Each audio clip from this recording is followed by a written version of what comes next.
Bismillahirrahmanirrahim. Elhamdülillah ve salatu ve selamu ala Resulillah. Allahümme allimna ma yanfa'una ve anfa'na bima allamtana ve zidna ilmen nafi'an. Hurmatlı okuwçular, biz Muhtasarul Kudret attуу kitepten sabagыбызды улантуудабыз. Өткөн темада Арафат тобунда туруу тууралуу айттык эле, укуф кылуу тууралуу. Ошол жерде пешин менен асыр намазыны пешин намазынын убактында чогултуп окуу тууралуу дагы айтып токтогонбуз. Кудай Таалам буйрган болсо бүгүнкү күнү Кудай Тааланын жардамы менен мына ошол дал укуф Арафаттан баштап кайра сабагыбызды улантабыз. Bismillahirrahmanirrahim. Ve yenbaghi lil imami en yaqifa bi Arafata ala rahilatihi. Ve yad'u ve yuallimun nase el manasik. Arafa тобуна турган кезде имам улоуна минген абалда вукуф кылуусу жакшы болот. Себеби сүйүктүү пайгамбарыбыз саллаллаху алейхи ва саллям дагы дал мына ошол Арафа тобуна барган кезде, вукуф кылган кезде өзүнүн улоуна минип туруп вукуф кылган. Бирок бул деген сөз милдеттик түрдө эмес. Ошондуктан эгерде имам улоонун үстүгө минген абалда эмес, жөн эле буту менен эле турса вукуф кылса дагы эле боло берет. Болгону имамдын ошол улоого минген абалда вукуф кылуусу жакшыраак болот. Ошондой эле тик турган абалда вукуф кылуу, отурган абалда вукуф кылганга караганда дагы жакшыраак болот. Кыскасы, имам вукуф кылды, эмне болот? Ваяд дуа кылат. Дуа кылат. Ва юаллимун наса ал манасик. Ошол жерде ажылык амалынын калган иштерини адамдарга эмне берет? Үйрөтөт. Мындан ары эмне кылабыз? Муздалифага качан барышыбыз керек? Кандай кылышыбыз керек? Эмне кылышыбыз керек? Кыскасы ошол нерселерди кайра таалим берет. Ва юстахаббу ан ягтасила кабла ал-вукуфи би Арафата. Арафа тобуна вукуф кылуудан мурун, туруунан мурун жууну мустахаб болот дейт. Бул тууралуу биз гусул темасында жана чоң дарат алуу темасында айтып өткөнбүз. Кээ бир алымдарыбыз мустахаб десе, вукуф Арафата жуунуунун. Кээ бир алымдарыбыз эмне дешкен? Сүннөт дешкен. Биз айтканбыз ошол жерде бул мустахаб дейт, бирок негизинен сүннөт. Арафа тобунун астына барууга астында, вукуф кылуунун астында биз жуунуп туруп, бүт денебизди тазаланып, андан кийин эмне кылганыбыз жакшы экен? Вукуф кылуу сүннөт болот. Ва яжтахида фи дуа. Мына ошол Арафа тобуна вукуф кылган кезде колунан келишинче бүт күчүн жумшап дуа кылат дейт. Ажыга барган адам эмне кылат экен? Ошол жерде бүт күчүн жумшап дуа кылат. Себеби сүйүктүү пайгамбарыбыз саллаллаху алейхи ва саллям дагы дал мына ошол жерде дуа кылган кезде дуа тилектери кабыл болгон. Ошон үчүн биз дагы эгерде Кудай Таалам келечекте буйруп ошол жерге бара турган болсок, биз дагы элибиз жерибиз үчүн, мусулмандардын ынтымагы үчүн, пикир келишпестиктердин жоюлуу үчүн, элибизге Кудай Тааланын берекеси жагыш үчүн биз дуа кылышыбыз керек. فإذا غربت الشمس أفاض الإمام والناس معه على حينتهم حتى يأتوا على مزدلفة فينزل بها. Эми Арафа тобунда кайга чейин турат экен? Шам намазына чейин. Күн баткандан кийин дейт, имам жана имам менен чогуу адамдар дагы акырын, кадимкидей жол баскандай акырын эмне кылышат? Муздалифага келишет дейт. Имам Арафадан кайтып Муздалифага келишип, Муздалифага келип токтошот дейт. Мына ушул жерде бир-эки айта турган маселе бар. Биринчиси мына өзүңөрдүн китебиңердин хашиясында дагы турат. Эмне себептен күн баткандан кийин? Себеби сүйүктүү пайгамбарыбыз Мухаммад саллаллаху алейхи ва саллям дагы эмне кылган? Күн баткандан кийин анан Арафа тобунан Муздалифага көздөй кайткан. Бул бир. Эми эгерде бир адам күн батуудан мурун кайта турган болсо эмне болот? Эгер бир адам күн баткандан кийин чыгыш керек эди. Эгерде бир адам Арафа тобунан жөнөдү Муздалифаны көздөй, күн баткандан кийин анан Арафанын чөлкөмүдөн чыгып кете турган болсо, мойнуга эчтеке милдет болбойт. Ал эми эгер күн батуунун астында Арафанын чегарасынан, жанагы чөлкөмүдөн чыгып кете турган болсо, анда штраф бир кан чыгаруу милдет болуп калат. Бирок эгерде күн батуудан мурун чыкты Арафанын чөлкөмүдөн, кайра күн батуудан мурун Арафага кирип, кайра күн баткандан кийин чыга турган болсо, жанагы штрафы кайра мойнудан милдет эмне болот? Түшөт. Ушундай эреже. Кыскасы Муздалифа тоуна келет. Анда эмне кылат? Вастахаббу ан янзила би курбил джабариллази алейхил миқадату юқалу лаху Қузах. Келген кездеринде адамдар Қузах деп аталган очок бар тоодун жаныга токтоолорун экен мустахаб болот. Мына ошол жерде токтош керек. Миқада дегени бул караңгылык доорда жанагы жахилиет элдер эмне кылат экен, ошол жерге барып от жаккан бир жер экен, бир очок бар экен ошондой. Мына ошол жерге жакын жерге келип жайгашуу эмне экен? Мустахаб амалдардан болуп эсептелет. Ва юсаллил имаму бин наси ал-магриба вал ишаа фи вақтил ишааи би азанин ва иқаматин. İmam adamlar menen şam jana куптан намазынын вактында bir azan jana bir iqamat menen emne kılat? Okuyt. İmam adamlar menen çoğu cemaat kılıp şam jana kуптан namazının vaktısında bir azan jana bir iqamat menen okuyt. Emi urmatlı okuçular, bul jerde kichine ereje başka. Biz Arafat toğunda vukuf kılganda peşin menen asırdı çoğultuda şartlar var dedik. Cemaat meni okuluş gerek, ihram boluş gerek, imamul azam, en ulu imam canının orunbasarı imamlıkka ötüş gerek dedik de. Bul jerde al nesene emes, şart emes. Bul jerde cam kılуу üçün cemaat menen okuu şart emes. Жалгыз okugan adam da ele cam kılуу okusa emneken bolot. Bul jerdin erejesi şunday. وَمَنْ صَلَّ الْمَغْرِبَ فِي الطَّرِيقِ لَمْ يَجُزْ عِنْدَ أَبِي حَنِيفَةَ وَمُحَمَّدٍ. Kim Şam namazını jolda okup alsa, Abu Hanifa jana İmam Muhammad'ın köz karaşı boyunca anın namazının durus bolusu kiyinki taştagan kadamına köz karandı olup durat. Taqtab aytkanda, egerde jolda bul oyladı da Şam namazını öz vaktında okuş gerek. Bul jakta bilbey, talim albay, ilimi jok bolup bargan bolsa, Şam namazının vakti kirgende hiç kimde ukbay özünçe okup algan bolsa, anda karayбыз. Taң atkanга чейин мунун мойнуна кайра Şam namazını кайра баштан кайтарып окуу эмне болот? Милдет болот. Ошондуктан бул таң атканга чейин кайра эмне кылыш керек? Кайтарыш керек. Эгерде кайтарбай турган болсо, таң атып кете турган болсо, жанагы окуган намазы кайра дурус болот. Дуруске айланып кетет. Түшүңүздөрбү?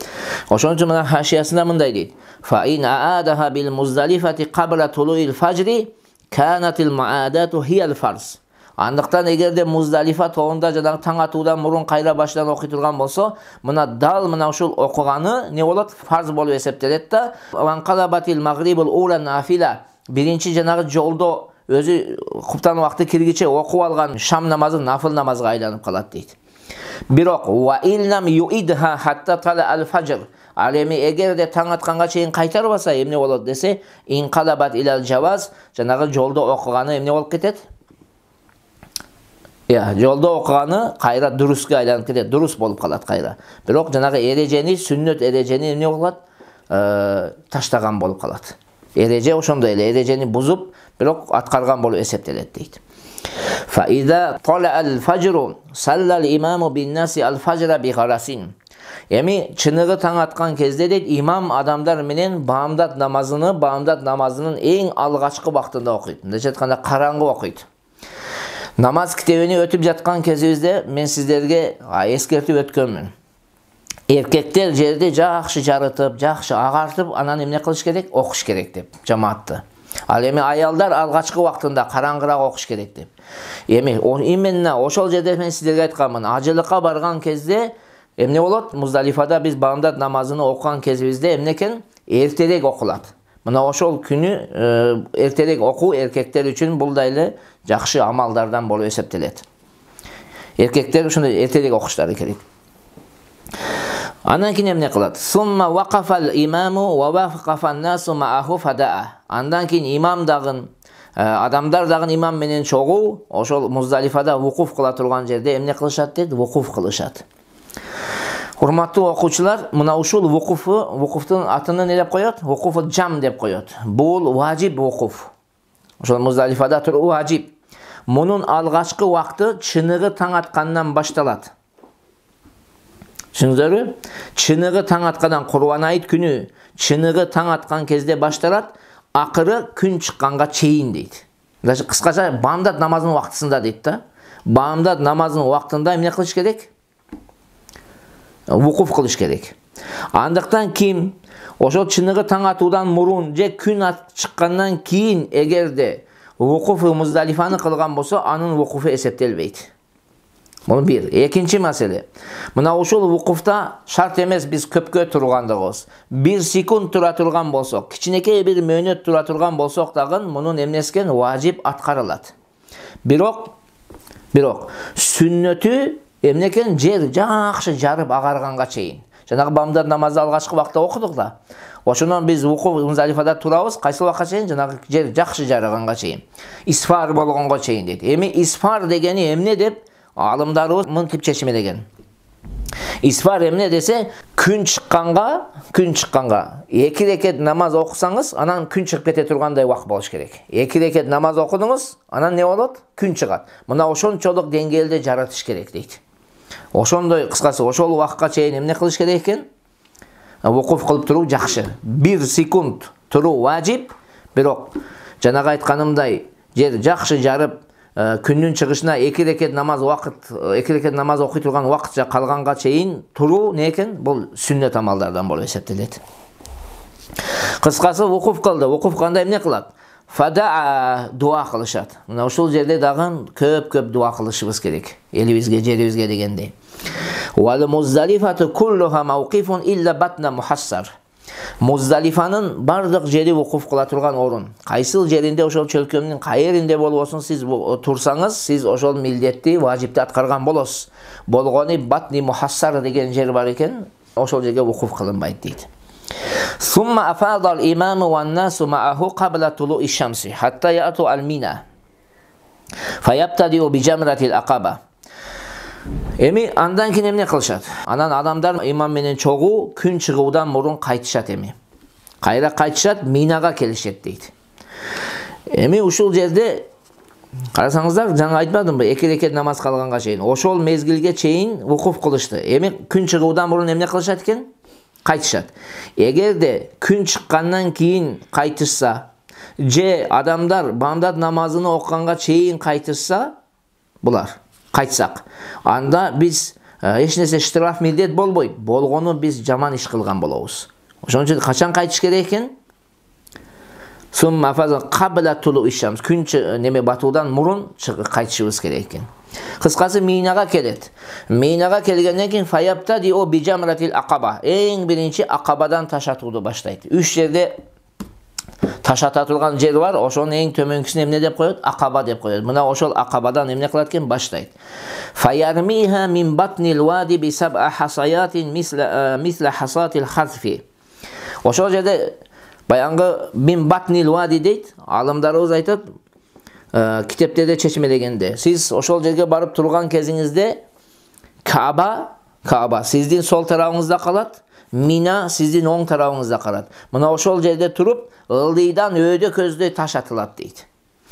Ошон үчүн алымдарыбыз айтат, өйдөдөн ылдый көздөй таш айтуу эмне болуп калат? Макрух болот дейт. Ошон үчүн биз ылдыйдан каяка карап атат экенбиз? Өйдө көздөй. Бул бир. Экинчи маселе бул жерде.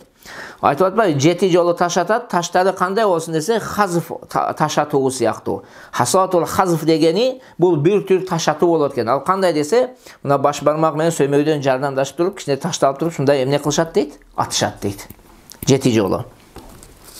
Эми мына ошол таштарды биз кандай болуш керек? Таштар жолдон алган кезибизде ошол таштардын жуулган болуусу мустахаб. Дем башкача айтканда жуусак жакшы болот. Жууп алыш керек экен. Бул бир. Экинчи маселе, ошол ташты биз кайдан алышыбыз керек? Муздалифадан же жордон алышыбыз керек. Жанагы таш ата турган жердин жанындагы таштардан албашыбыз керек. Биз каяктан алалы? Муздалифадан алалы же болсо жолдон алалы. Жанагы минага келип таш ата турган жерден таш не кылбайбыз? Албайбыз.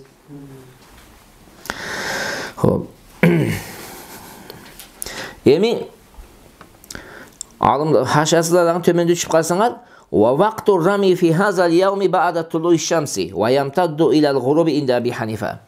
Мына ошол биринчи Курбан айт күнүндөгү таш атуудун убактысы дейт. Күн чыккандан баштап шам намазыга чейин созулат дейт. Ошол убакыттын аралыгында атып алсаңыз, сиз милдетти аткарган болосуз. Бирок Абу Юсуфтун көз карашы боюнча түшкө чейин, түштөн кийин эмне болуп, чак түшкө чейин, чак түштөн кийин эмне болот дейт? Бул каза болуп калат дейт. Кыскасы эмне экен? Эрте менен немеден баштап, күн чыккандан баштап шамга чейин аракет кылып атышыбыз керек экен.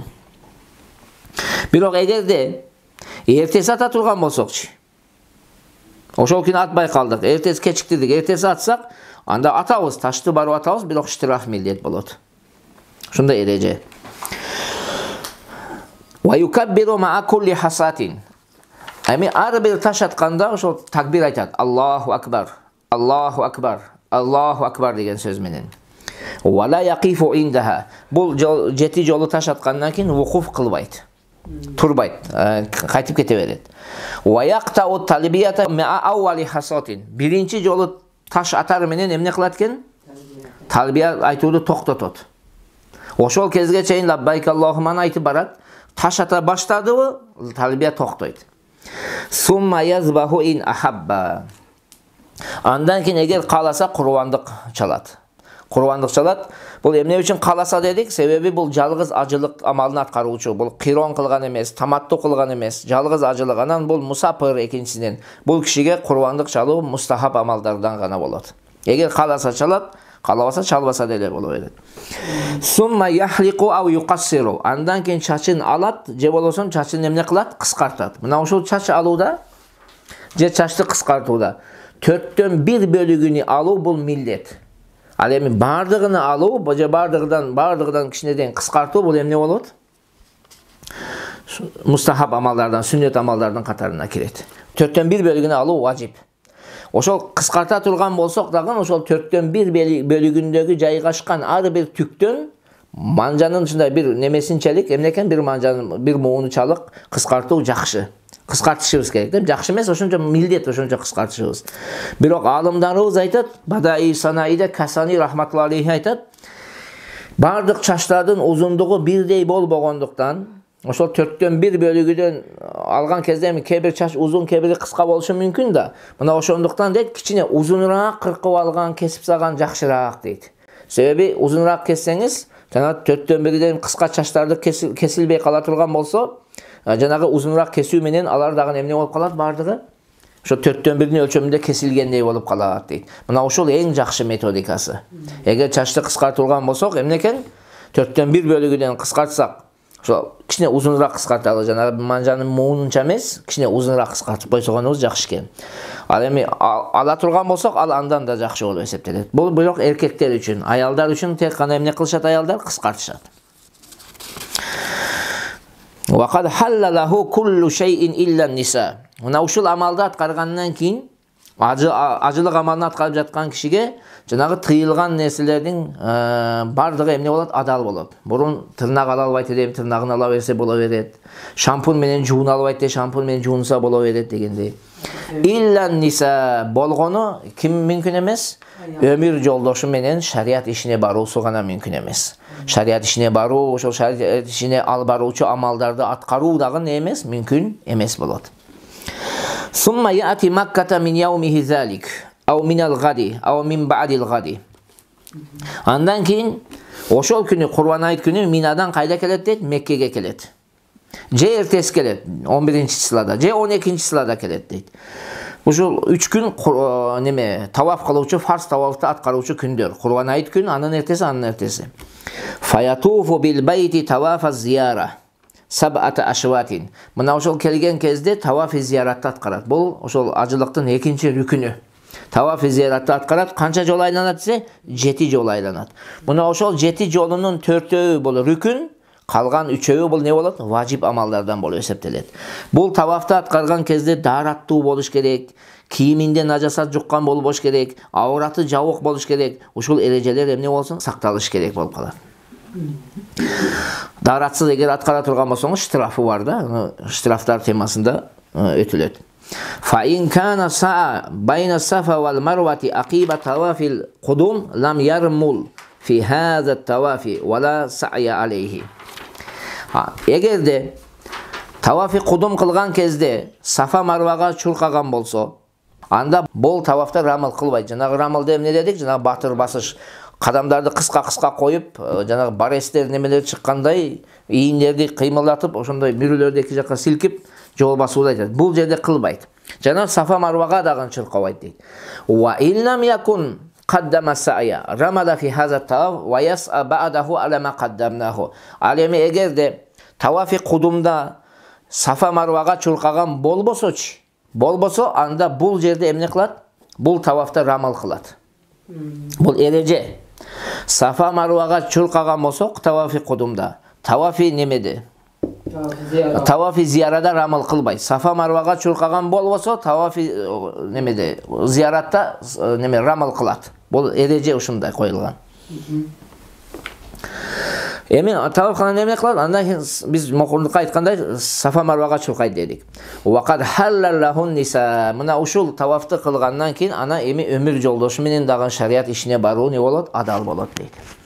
Ва хаза тавафу хува мафрузу фил хадж. Мына ушул таваф дал ажылык амалдардын эмнесинен дейт? Фарз амалдарынан болуп эсептелет, ички фарздарынан. Ва юкраху таахируху ан хазихил айям. Мына ушул күндөрдөн, аталган күндөрдөн Зулхижа айынын 10-чу, 11-чи, 12-чи числасынан кечиктирүү не болот дейт? Макрух болот.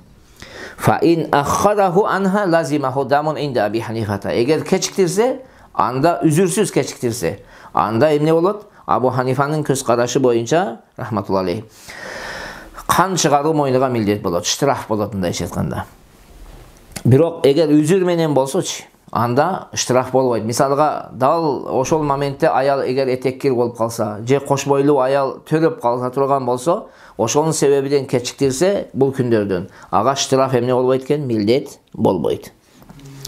Ва кала ла шай'a алейхи. Эки имамдын көз карашы боюнча кечиктирсе дагы эч нерсе эмне болбойт? Милдет болбойт дейт.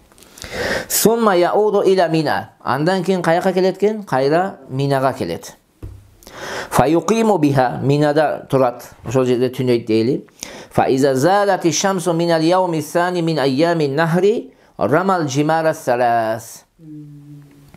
Эми эртеси 11-чылада күн эмне болгондон кийин, оогандан кийин, пешин намазынын убакыты киргенден кийин. 11-чылада пешин намазынын убакыты кирди. Эмне кылат экен? 3 жердеги таш атууну атат. Канча жердеги экен? 3 жердеги. Каерден баштайт десе, яптади о биллати талиял масжид. Мечитке жакындан баштайт. Эң биринчи. Фаярмихас бисаб ахасаятин. Ал жерде 7 жолу таш атат. Юкаббиру ма кулли хасатин. Ар бир таш атканда такбир айтат, Аллаху акбар деп. Сумма якифу индаха фаядо. Андай муну атып бүткөндөн кийин ошол жерде вукуф кылат, тура турган орун бар. Мына ошол тура турган орунга туруп эмне кылат экен? Дуа кылат. Сумма ярмиллати талиха мисла залик. Андан кийин ага жакын болгондун, бул мечиттин жанынан баштады да, эми ортодогусун атат. Жана жокордагыдай эле 7 жолу такбир айтканча атат. Андан кийин эмне кылат? Ва якифу индаха. Бул жерде дагы вукуф кылат. Вукуф кылып кайра дуа кылат. Сумма ярми жамратал акаба казалик. Андан кийин эң төмөнкүсү не дедик? Акаба дедик. Мына ошол акабаны атат. Бирок вала якифу индаха. Жамра акабаны аткандан кийин вукуф кылуу жок. Эми урматтуу окуучулар, ушул жерде айта турган нерсе, бул күндөрдүн таш атуунун убакыты 11-чи, 12-чи, 13-чи чысладагы таш атуунун убакыты кайсыл десе, бул пешин намазынын убакыты киргенден башталат дейт. Эртеси не болгонго чейин? Күн чыкканга чейин дейт. Эртеси күн чыкканга чейин дейт. Ошондуктан алымдар айтат, хатта ла яжузу рамию фихима кабла завал. Бул күндөрдө пешин убакыты кирүүдөн мурун таш атсаңыз болбойт. Атууга болбойт, бирок пешин намазынын убакыты киргенден кийин күн батканга чейин сүннөт убакыты болот. Күн баткандан кийин таң атканга чейин эмне болот экен?